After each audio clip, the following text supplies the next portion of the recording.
Hello friends, I hope you all are doing great. Here Kanika, I welcome you all to my YouTube channel Dream Physics.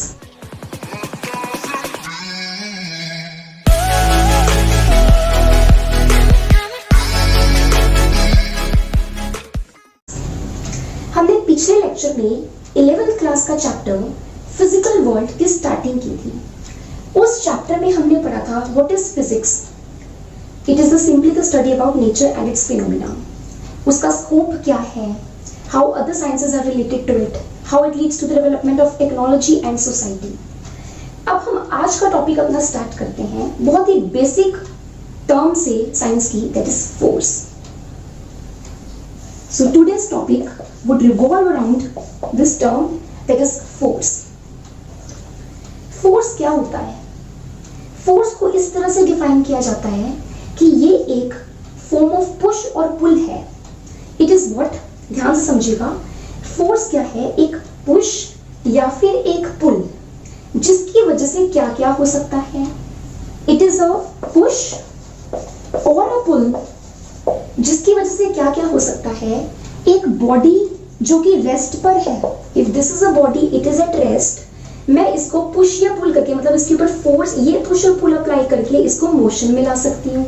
मतलब एक ऐसा push और पुल जो rest वाले body को motion में ला सकता है, या फिर उल्टा कि एक ऐसा पुश और पुल जो एक बॉडी जो कि मूव कर रही है, मोशन में है, उसको रोक सकता है, उसको रेस्ट पर ला सकता है। या फिर एक ऐसा पुश और पुल जो एक बॉडी इफ इट जो कि एक पर्टिकुलर डायरेक्शन में मूव कर रही है, उसकी डायरेक्शन बदल सकता है, कैन चेंज डायरेक्शन। या फिर एक ऐसा पुश और पुल जो कि एक बॉडी की शेप को चेंज कर सकता है, उसकी शेप को डिफॉर्म कर सकता है, can change shape. For example जब हम बसों में चल रहे होते हैं, ओके, तो पुश और पुल एक ऐसा लगता है फोर्स जो कि हमें रेस्ट से मोशन में ला सकता है। जब ब्रेक्स अप्लाई करते हैं तो वो हम मोशन से रेस्ट पर आ जाते हैं। वो भी क्या है? एक ऐसा पुश और पुल अप्लाई होना जिससे हम मोशन से रेस्ट पर आ गए। ओके, ऐसे ही हम किसी, जैसे ये चल रहा है तो मैं इस तरह से मोशन को भी चेंज कर सकती हूँ। उसके बाद एक इलास्टिक बैंड है मेरे पास, ठीक है, उसकी कुछ शेप है, मैं ऐसे उसके ऊपर फोर्स लगाकर उसकी शेप को डिफॉर्म कर सकती हूँ। तो फोर्स क्या होता है? It is simply the push और pull that is exerted on the body to change its state of rest into motion और state of motion into rest, और changes its direction of motion, और it can also deform और change its shape. This is simply what do we mean by a force. Okay, now अब हमारे पास ये आता है कि फोर्स, जब ये वाली बॉडी और ये वाली बॉडी आपस में फोर्स कब अप्लाई करती है, उसके लिए कंडीशन क्या है? याद रखिए, ये दोनों आपस में क्या कर रही है? इंटरैक्ट कर रही है। मतलब interaction is necessary in force. कई बच्चे इंटरैक्शन को क्या समझ जाते हैं कि इसने इसके ऊपर फोर्स लगाना है तो इसने इसको ऐसे टच करना है, कॉन्टैक्ट में आना चाहिए तभी फोर्स लगेगा। इंटरैक्शन का मतलब ये नहीं है कि दो बॉडीज कांटेक्ट में आएंगी, अगर ये इसको इसके ऊपर फोर्स तभी लगाएगा जब कांटेक्ट में होगा। ये इंटरैक्शन का मतलब नहीं है। अब अर्थ है, ये बॉडी, ये मैंने फेंका कुछ, ठीक है, तो अर्थ ने बिना इसको टच किए इसको अट्रैक्ट किया ना, इसके ऊपर फोर्स लगाया ना। तो फोर्स लगाने के लिए कांटेक्ट होना जरूरी नहीं है। फोर्स अप्लाई करने के लिए क्या होना जरूरी है? कि आपस में दोनों इंटरैक्ट करें। इंटरैक्ट का क्या मतलब होता है कि अगर इस बॉडी ने, देयर इज अ बॉडी, इसके ऊपर फोर्स लगाना है और ये एरिया है जहां पर इसका प्रभाव है, जहां पर ये अपना फोर्स दूसरे पर एक्सर्ट कर सकता है, और ये बॉडी इस एरिया के अंडर लाई कर रही है, तो इसके साथ इंटरैक्ट करेगा, मतलब इसके साथ फोर्स एक्सपीरियंस, इसको फोर्स के साथ खींचेगा। ओके, बट अगर ये बॉडी इसके एरिया जहां पर ये अपना दबाव डाल सकता है, मतलब उस एरिया में अगर कोई चीज आई तो वो उसको क्या कर सकता है? अट्रैक्ट या रिपेल, जो भी उसके ऊपर फोर्स एक्सर्ट कर सकता है। अगर उस एरिया के बाहर पड़ा ये ऑब्जेक्ट तो ये दोनों इंटरैक्ट नहीं कर सकते। इसका मतलब क्या रिजल्ट निकला? इसका मतलब फोर्स के लिए what is necessary? Not a point of contact, what is necessary? The interaction between the two bodies is necessary. When there is no interaction there can't be the force. Okay, मतलब one body can't apply the force on the other if there is no interaction between। एक बहुत ही ज्यादा बच्चों को doubt होता है, देखिए क्या, मान लो हमारे पास एक बुक पड़ी है टेबल के ऊपर, मैं आपको कहती हूँ क्या इस बुक के ऊपर कोई फोर्स लग रहा है? Is there any force acting on this book which is placed on a table and it is at rest? तो बच्चे कहते हैं ये तो रेस्ट पर है, तो there is no force which is acting on the book. पर ऐसा नहीं है। क्यों? देखिए इसके ऊपर क्या लग रहा है, अगर हम देखें तो इसके ऊपर एक फोर्स लग रहा है, फोर्स ऑफ ग्रेविटी। इसका centre towards the centre of earth की तरफ अट्रैक्ट कर रहा है। ग्रेविटेशनल फोर्स को भी हम डिटेल में पढ़ेंगे नेक्स्ट लेक्चर में। तो ये हो गया force of gravity, force of gravity. Okay, और अब हम ये देखेंगे कि जब भी हमारा यहाँ पर नीचे फोर्स ऑफ ग्रेविटी लगता है तो टेबल बुक के ऊपर एक फोर्स लगाता है दैट इज वर्टिकली अपवर्ड। ये होता है, इसको हम कहते हैं रिएक्शन फोर्स, या इसको हम नॉर्मल फोर्स भी कहते हैं। बिल्कुल सही आप पहचाने कि ये क्यों इसने लगाया, क्योंकि न्यूटन का थर्ड लॉ कहता है कि कभी भी कोई फोर्स लग रहा है उसके opposite, equal and opposite force लगता ही है। इसका मतलब नीचे अगर फोर्स ऑफ ग्रेविटी लग रहा है उसके अपोजिट रिएक्शन फोर्स लग रहा है।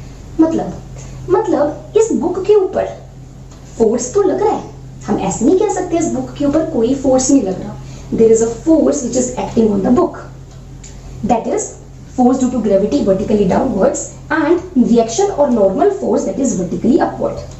But still ये फोर्स तो इन चारों में से कोई काम नहीं कर रहा। क्यों नहीं कर रहा? इसका क्या रीजन है? इसका रीजन ये है कि ये वाला फोर्स की ताकत को ये वाला फोर्स काट रहा है, क्योंकि उसके इक्वल है और अपोजिट है।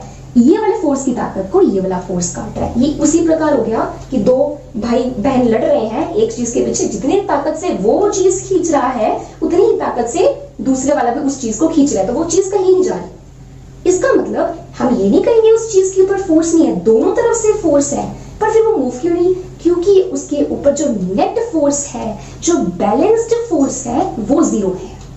मतलब एक फोर्स जो बैलेंस्ड होता है, वही बैलेंस्ड फोर्स अगर एक बॉडी के ऊपर एक्ट कर रहा है तभी, अगर वो नॉन जीरो बैलेंस्ड फोर्स है तभी वो ये चारों में से एक चीज करता है।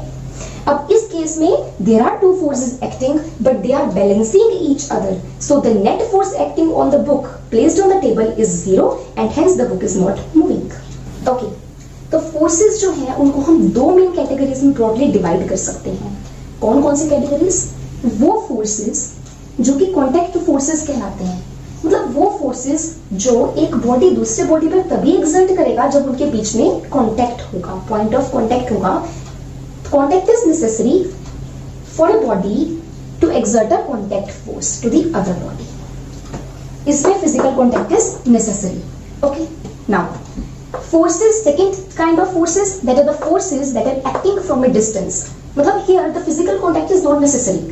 इसका मतलब कि एक बॉडी दूसरे बॉडी पर फोर्स एक्सर्ट कर रही है, मतलब इंटरैक्ट कर रही है, because interaction is necessary for a force to act. तो इसका मतलब यहाँ पर क्या है? But there is no physical contact between the bodies. इसके एग्जांपल है ग्रेविटेशनल फोर्स। अब एक बॉल है, उसको हमने फेंका, अर्थ ने उसको अट्रैक्ट किया, अर्थ उसको ऊपर आके, कोई कॉन्टैक्ट तो नहीं बनाया अर्थ ने, तो एक डिस्टेंस से ही उसको क्या कर लिया?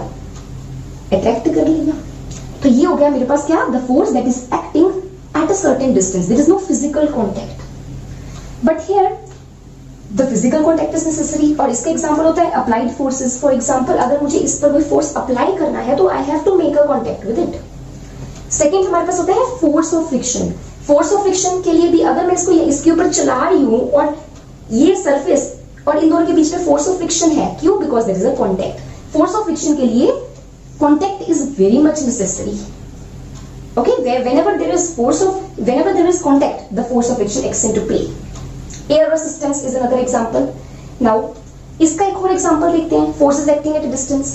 जैसे कि हमारा ये न्यूक्लियस है, न्यूक्लियस के अंदर प्रोटॉन्स पॉजिटिव चार्ज, बाहर electrons negative charge. There is electrostatic force of attraction between the protons in the nucleus and the electrons which are negatively charged.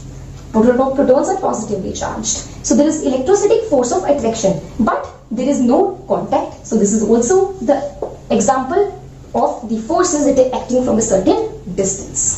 Okay. अब हमारे यूनिवर्स में बहुत सारे फोर्सेस हैं जो एक दूसरे के ऊपर बॉडीज एक्सर्ट कर रही हैं, बट 4 फंडामेंटल फोर्सेस है हमारे इस पूरे नेचर के अंदर, और बाकी सारे फोर्सेस इन 4 फोर्सेस से ही डिराइव हो जाते हैं. तो ये कौन से 4 फंडामेंटल फोर्सेस है हमारे नेचर के अंदर जो हमें यहाँ पर स्टडी करनी है? सबसे पहले gravitational force of attraction, weak nuclear force, electromagnetic force and strong nuclear forces. So this 4 are the fundamental forces. तो सबसे पहले हम यहाँ पर डिस्कस करेंगे gravitational force of attraction. Gravitational force of attraction. देखिए ग्रेविटेशनल फोर्स ऑफ अट्रैक्शन क्या होता है हमारे पास. तो ग्रेविटेशनल फोर्स ऑफ अट्रैक्शन एक ऐसा फोर्स है जो दो बॉडीज एक दूसरे के ऊपर एक्सर्ट करते हैं अपने मास की वजह से. मतलब if a body is having a mass then and the other body is also having a mass, then the bodies would exert a force that is gravitational force. Means the force which is exerted by the virtue of the masses of the bodies is gravitational force. It is because of the virtue of masses. Okay. Now अब हमें ये पता है कि universe में हर एक चीज के पास मास है. इसका मतलब यूनिवर्स की हर एक ऑब्जेक्ट, यूनिवर्स का हर एक ऑब्जेक्ट, यूनिवर्स की हर एक चीज दूसरी चीज को एक फोर्स से अट्रैक्ट कर रही है. हमें भी ये रूम में बैठी हुई सारी चीजें हमें अट्रैक्ट कर रही है, हम उनको अट्रैक्ट कर रहे हैं. और क्योंकि हम सब में क्या है, मास है, और इस फोर्स को कहते हैं ग्रेविटेशनल फोर्स. नेक्स्ट इसमें हम it is because of the virtue of the masses. Next हमारे पास आता है जो ग्रेविटेशनल फोर्स होता है, it is always attractive, it can never be repulsive. मतलब अगर दो बॉडीज के पास मास है तो हमेशा वो एक दूसरे को अट्रैक्ट ही करेंगे, रिपेल नहीं करेंगे. Okay, it is always attractive, can never be repulsive. Okay, now क्योंकि मास के वजह से है ये फोर्स, और हर एक यूनिवर्स की हर एक चीज के अंदर मास है, मतलब यूनिवर्स की हर एक चीज एक दूसरे को इस फोर्स से अट्रैक्ट कर रही है, इसलिए इस फोर्स को यूनिवर्सल फोर्स ऑफ अट्रैक्शन भी कहते हैं. तो third point, it is also known as universal force of attraction. इसका मतलब क्या है कि अगर एक मेरे पास बॉडी जिसका मास m1 है, दूसरी बॉडी जिसका मास m2 है, तो ये इसको अट्रैक्ट करेगी because it is having a mass, ये इसको अट्रैक्ट करेगी बिकॉज ऑफ देयर मासेस. इसका मतलब हर एक बॉडी एक दूसरे के ऊपर equal and opposite force, equal opposite क्यों, in accordance with the Newton third law. मतलब न्यूटन थर्ड लॉ कहता है कि अगर इसने इसके ऊपर फोर्स लगाया तो इक्वल एंड अपोजिट फोर्स इसके ऊपर भी लगेगा. ओके, मतलब अगर ये इसको ऐसे खींच रहा है तो ये भी इसको ऐसे खींचेगा. Getting my point? तो in accordance with Newton's third law हमारे पास ग्रेविटेशनल फोर्स अगर दो बॉडीज एक्सर्ट कर रही है, equal and opposite force exert करती हैं. ओके, एग्जांपल्स अगर हम यहाँ पर देखें तो सन के अराउंड प्लैनेट्स रिवॉल्व कर रहे हैं. क्यों अर्थ सन को छोड़कर नहीं जा रही? क्योंकि उनके बीच में फोर्स ऑफ अट्रैक्शन है, उनके मासेस की वजह से. और वो फोर्स ऑफ अट्रैक्शन हमने क्या बोला उसको? Gravitational force of attraction, that is also universal. Okay, and it can never be repulsive. दूसरी बात, सैटेलाइट्स, मून हमारे अर्थ के अराउंड रिवॉल्व कर रहे हैं because of the gravitational force of attraction between from with the earth. Okay, so ये इसके कुछ एग्जांपल्स हो गए. नाउ अब अगर मैं कहूं कि मेरे पास ये दो बॉडीज हैं, एक का मास है m1, एक का मास है m2. ओके, तो m1 वाली बॉडी m2 पर या m2 वाली बॉडी m1 पर कितना ग्रेविटेशनल फोर्स लगाएगी? मैथमेटिकल वो फोर्स क्या होता है? दैट ग्रेविटेशनल फोर्स और force of gravity is equals to, mathematically it is given by an equation. That equation is known as the Newton's law of gravitation. इस equation को हम क्या बोलते हैं? Newton's law of universal law of gravitation. और इस equation के according this force due to gravity would be equals to capital G m1 m2 upon r square, where F is the force of the gravitational force of attraction between the two bodies of masses m1 and mass m2, and r क्या है? इनके bodies के centres के बीच का distance. Okay, that is r. And g, what is g here? Remember, it is very important 1 mark question that g is universal gravitational constant and the value of g is 6.67 into 10 to power minus 11. Can you find out its units?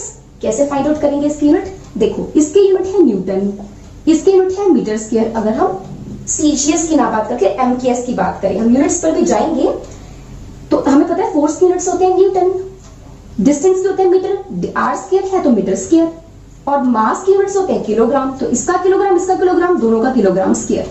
ये इधर ले जाओ, ये बन गया Newton, ये metre square इधर आ गया और किलोग्राम स्क्वायर नीचे आ गया। ये बन गए जी के यूनिट्स। इसका मतलब जी की वैल्यू हो गई 6.67 इंटू 10⁻⁻11 न्यूटन मीटर स्क्वायर पर किलोग्राम स्क्वायर। इसको हम यूनिवर्सल ग्रेविटेशनल कांस्टेंट भी कहते हैं। क्या कहते हैं इसको हम? Universal gravitational constant. इसकी वैल्यू चेंज नहीं होती, it is universal constant and is known as universal gravitational constant. तो ग्रेविटेशनल फोर्स का हमने जो न्यूटन लॉ ऑफ ग्रेविटेशन पढ़ा, जिसके according if there are two bodies of masses m1 m2 and the distance between the centres is r, then उनके बीच का force of gravitation क्या होगा? g m1 m2 upon r square. इससे ये पता चलता है इस एक्सप्रेशन से कि जितना ज्यादा डिस्टेंस हम दो ऑब्जेक्ट्स के बीच का बढ़ाएंगे, उतना उनके बीच का फोर्स क्या होगा? कम होगा। इसके बेसिस पे हम ये एक्सप्लेन कर सकते हैं कि कोई ऑब्जेक्ट को अगर हम फेंकते हैं तो वो अर्थ की तरफ अट्रैक्ट होती है, सन की तरफ नहीं। हालांकि सन का मास अर्थ से भी ज्यादा है। क्यों? क्योंकि आर इतना बड़ा हो गया, उसने आपको इतना छोटा कर दिया कि वो उसकी तरफ अट्रैक्ट, सन की तरफ बॉडी अट्रैक्ट नहीं हो पाती। दूसरी बात, यहां से हमें पता चलता है कि F is inversely proportional to R की पावर 2, इसलिए इसको इनवर्स स्क्वायर लॉ भी कहते हैं। क्या बोलते हैं इसको? Inverse square law, because it is inversely proportional to second power of the distance between the two objects. Now, next point about the gravitational force, it is central force. Means if there are two bodies, then this force would act along their centers. Centers के along ये force act करता है. Last point but not least, it is a conservative force. And इसके बारे में एक और बात बता दूं, ये मैक्रो और माइक्रो, मैक्रो मतलब बड़े ऑब्जेक्ट जो हमें दिख जाते हैं, और माइक्रो मतलब एलिमेंट्री, जैसे कि इलेक्ट्रॉन्स, प्रोटॉन्स, न्यूट्रॉन्स, क्वार्क्स, मेसॉन्स, ऐसे वाले। ठीक है, तो ये ग्रेविटेशनल फोर्स ऑफ अट्रैक्शन सबके लिए, macroscopic particles and microscopic particles दोनों के लिए एप्लीकेबल होता है, और हेवीली बॉडी पर ये लगता है। और एक इसकी बड़ी इंपॉर्टेंट बात, ये वीकेस्ट फोर्स होता है, it is the weakest force. Okay, long distance but weakest force.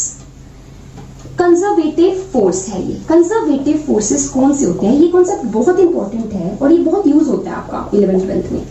Conservative force क्या है? उससे पहले आप ये समझिए कि एक हमें पता है कि मान लो मैंने इसके ऊपर एक फोर्स लगाया, देयर इज अ बॉडी, इसके ऊपर मैंने फोर्स लगाया 5 न्यूटन। न्यूटन फोर्स के यूनिट्स होते हैं। 5 मैग्नीट्यूड वाला इसके ऊपर मैंने न्यूटन का फोर्स लगाया, ये यहां से उठकर यहां पर आ गया।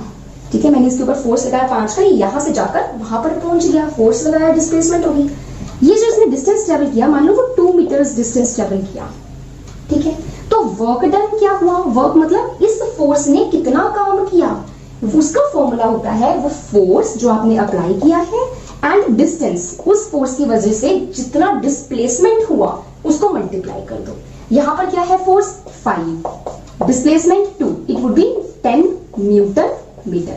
फोर्स न्यूटन, डिस्प्लेसमेंट मीटर, तो इसके यूनिट्स क्या हो गए वर्क के? Newton metre. इसका मतलब ये, इसका मतलब किसी भी फोर्स ने कोई वर्क किया, that would be equals to force into its displacement. अब कंजर्वेटिव फोर्स कौन से होते हैं? कंजर्वेटिव फोर्स वो होते हैं जिन फोर्सेस के द्वारा किया गया वर्क, मतलब वो फोर्स जिसने एक ऑब्जेक्ट को एक इनिशियल पोजीशन से फाइनल पोजीशन पर तो लेकर आया, और इनिशियल पोजीशन से फाइनल पोजीशन पर लाने पर फोर्स ने एक बॉडी को इनिशियल से फाइनल पोजीशन पर लेकर आया, डिस्प्लेसमेंट करवाई कुछ, तो इनिशियल से फाइनल पर लाने पर उसने जो वर्क किया वो इंडिपेंडेंट है। किस बात के इंडिपेंडेंट? कि इनिशियल से फाइनल जो वो लेकर गया तो कौन से रास्ते से लेकर गया। दोबारा सुनिए, मान लो मेरे पास ये अर्थ ने एक बॉल है, उसको अट्रैक्ट किया। ओके, तो अर्थ ने बॉल को अट्रैक्ट किया। अब उसने ये उसकी इनिशियल पोजीशन थी, ए से लिख दी, ये उसकी फाइनल पोजीशन बी होगी, ये अर्थ के ऊपर बी। तो मतलब ये ग्रेविटेशनल फोर्स जो है मेरे पास, उसने बॉल को ए पोजीशन से बी पोजीशन पर डिस्प्लेस किया। ओके, तो वर्क कितना किया, वो gravitational force multiplied by the distance between A B, वो हमारा इस ग्रेविटेशनल फोर्स ने काम किया। अब ये जो काम है, अब इसको मैं ए से बी में चाहे ऐसे लेकर आऊं, चाहे मैं इसको घुमाकर लेकर आऊं, work done by this gravitational force body को ए से बी में लाने के लिए सेम है। मतलब वो फोर्सेस जिनके द्वारा किया गया काम इस बात की इंडिपेंडेंट होता है कि आपने बॉडी को जब इनिशियल से फाइनल पर लेकर गए तो आपने कौन सा रास्ता अपनाया।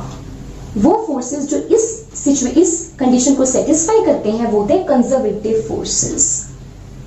ओके, मतलब अगर मैं ए से बी पर बॉल ग्रेविटेशनल फोर्स लेकर आ रहा है तो किसी मर्जी रास्ते से लाई, वर्क डन हर रास्ते। आज की वीडियो लेक्चर में हमने क्या पढ़ा कि फोर्स से हम क्या समझते हैं, it is simply a push और ए पुल। सेकंड, फोर्सेस के लिए इंटरेक्शन होना जरूरी है, कांटेक्ट होना जरूरी नहीं है। दो तरह की कैटेगरीज के फोर्सेस होते हैं, that are contact forces and the forces that are acting at a certain distance. And उसके बाद हमने पढ़ा 4 तरह के फंडामेंटल फोर्सेस से हर एक यूनिवर्स में एक्सपीरियंस होने वाले फोर्स को डिराइव किया जा सकता है। वो फंडामेंटल फोर्सेस कौन कौन से हैं, gravitational forces, weak nuclear forces, electromagnetic forces and strong nuclear forces. Gravitational forces को हमने डिटेल में स्टडी किया। ग्रेविटेशनल फोर्सेस क्या फोर्स होता है, as it is because of the virtue of the mass of the body. उसके बाद हमने देखा कि it is the weakest force, Newton's the gravitational law and how we can calculate it mathematically, and it is a central force, it is a conservative force. So what I would like to say at the last is that कि अगर आपको लग रहा है कि हमारे lectures आपको concepts deeply explain करने के लिए हेल्पफुल हैं तो प्लीज हमें अपना सपोर्ट दीजिए। और मेरा ये मोटिव है कि आप लोगों को डिटेल में एक्सप्लेन करना ताकि आप लोगों का इंटरेस्ट और क्यूरोसिटी फिजिक्स को लेकर बढ़े। I hope you are liking my videos. Please subscribe my YouTube channel if not yet done.